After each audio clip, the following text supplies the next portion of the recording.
progressive Gambians who he have worked with and who he have not worked with, and said, let's all join hands together and come on board and make the way a progress so that we will all enjoy our little Gambia on earth and in this continent of Africa. Remember, during those days, you know, the children will go to school, they have to carry tables, they have to ask the parents to go and provide tables and cares for them. And when you are going to school, that's the time you carry your table and your care to the school. When you are closing, you carry them to go home. And that is not happening now.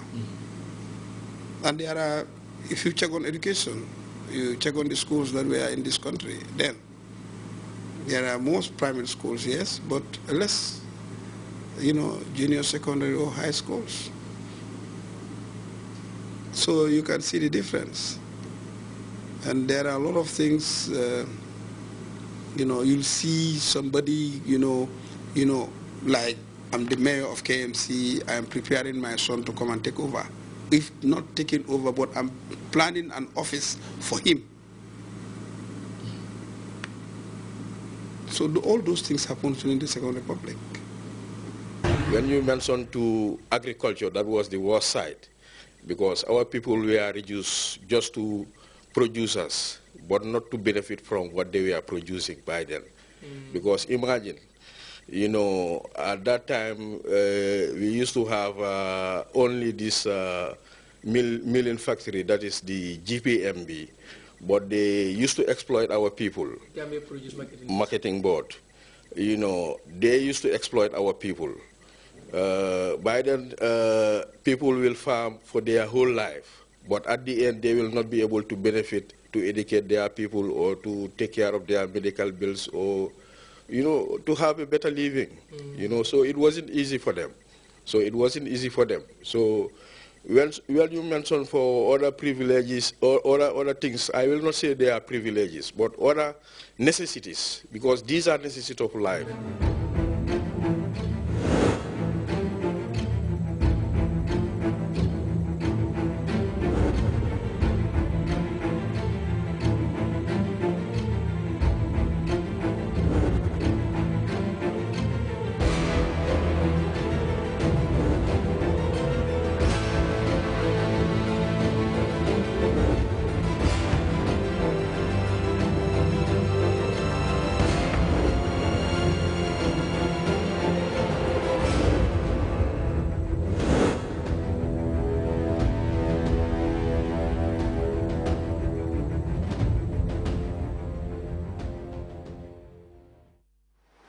That Vox Pop was done by our reporter, Abdunjai. A succession of government programs have worked rather well to heighten improvements in the country's fisheries sector, whose growth under the present administration of the Gambia has been hailed as vast and unprecedented, attracting increased foreign investment and pulsating local trade with establishment of fish markets in key hubs like Brikama and Bakote. But that could just be a piece of extensions taking the industry to new heights. Ibrahim Jata has this look at this critical sector as the country celebrates 19 years of the July 22nd revolution. Living standards. And above all, ensure food security for the general population. Fisheries is one vital sector government has been constantly driving to unprecedented pinnacles in its efforts to make the citizenry well-off and comfortable. And so a string of programs and supportive schemes supporting a multiplicity of communal activities have gone into the sector, advancing labors mainly intended to encourage increased involvement, particularly by young people, in the lucrative trade. There are lots of developments in this sector during the course of these 19 years as compared to the previous or the past government, sorry to say. The fishing and the fishing resources of this country has been the agenda of this government. Then the chairman, His Excellency Professor Sir Alhaji Jame, as Lieutenant Chairman of the AFPRC. And we can always remember that like I said, his agenda was to see the development of fisheries and the fisheries sector in this country. Moving to boost markets and storage capacities intended to steer growth, the establishment of fisheries facilities continues to take great effect across the country, with the construction of two multi-million-dollar fish markets in two vital commercial hubs, namely Brikama and Bakote. These and a brand new jetty in the island city of Banjul, creating easy proximity for trawlers and vessels to refuel and restock, emphasizes on relentless endeavors, driving improvements bent on securing increased gains and food self-sufficiency for the masses. The same projects were launched in the Combo coastal areas, where Bakau was endowed with one complete system for them to go outright on commercial sort of, both the artisanal and commercial setup to be done. An ice plant was created in Bakau. The same follows in Tangier and Gunjur. And since part of it was not as much commercialized, but at least to create an environment where the indigenous people around these areas will have benefit out of it for food security, etc., etc.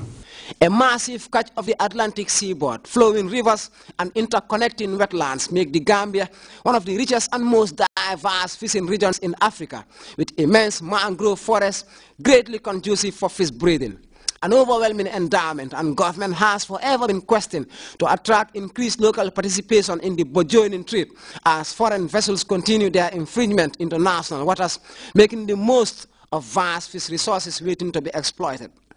You have, of course, on more commercial basis, areas where storage can be. You have the Pelican seafood, you have the Atlantic seafood, you have the Kendake seafood. You know, these are all areas where you can keep your catches for a period you want to. And the final nail on the coffin, I will say, is by government's effort and the never resting of the president to see that things happen. This project was born again in the same time. That is the Wafinjago project, which we call the Banjul Fish Jetty. Yet providing badly needed resources has been at the fore of priorities, driving endeavors to get communities and fisher folk reaping the most of this lucrative industry. From the provision of fishing nets, programs building expertise, and the institution of viable infrastructure, boosting the fisheries business has been one of the principal aims of the country's present administration. The slogan has been on since Professor Jamo took over this country. And it still continues. It's not new. During the course of the tour, you heard him. And there is now this big campaign where we will want to make sure that, we will get our folks to go into the sea. And again, President Jammeh has created the environment again, and the facilities will be created. Besides, all these centers will be given, like, to start with 5 fishing canoes, with fishing gears, for them to organize and start doing it themselves.